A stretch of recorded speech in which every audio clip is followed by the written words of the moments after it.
ఇకపై మీకు ఇష్టమైన ఫేవరెట్ సీరియల్స్ యొక్క ఫుల్ ఎపిసోడ్స్ యూట్యూబ్లో అందుబాటులో ఉండవు. కేవలం సన్నెక్స్లో మాత్రమే ఫ్రీగా చూడొచ్చు. ఎవరేమనుకున్నా నాకు అనవసరం. ఆ దేవుడి దయవల్ల ఆ ఇంటి కోడలు అయిపోయావు. ఇప్పుడేం చేయబోతున్నావు? త్రివేణి అమ్మగారు అలా అయిపోవడానికి కారణమైన ఇంద్రాణి అత్తయ్యని ఎలా బయటికి పంపించాలా అని ఆలోచిస్తున్నాను. ఆ పనిచే శ్రావణి.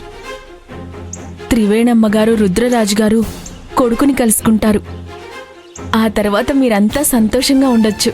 ఇంద్రాణి అత్తయ్యని బయటికి పంపించేయడం అంత చిన్న విషయమేమీ కాదు వాణి. అక్షయ్ ఇంద్రాణి గారిని కన్న తల్లిలా చూసుకుంటున్నారు. ఆవిడ కుట్రల గురించి చెప్పినా నమ్మే పరిస్థితుల్లో లేడు.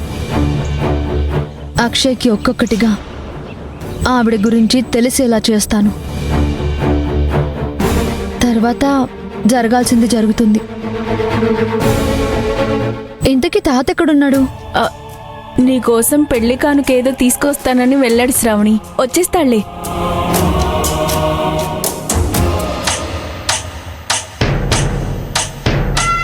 ఇప్పుడు మనం ఏం చేద్దాం వదినా? శ్రావణి వంట చేసేందుకు అన్ని మసాలాలు వాడుతుంది కదా? అవును. అప్పుడు ఆ మసాలాల్లో కూడా ఉప్పుని కలిపేశామనుకో, అంతా ఉప్పు కషాయంగా మారుతుంది సంధ్య. శ్రావణి వంట తిని అమృతంలా ఉంది, ఆహా ఓహో అన్నవాళ్లే శ్రావణి ఇప్పుడు తను చేసే వంట తిన్నాక అందరూ తిడతారు. నువ్వు సూపర్ వదినా. అయితే ఇప్పుడే వెళ్ళి ఆ డబ్బాలో కలిపేద్దాం. పద.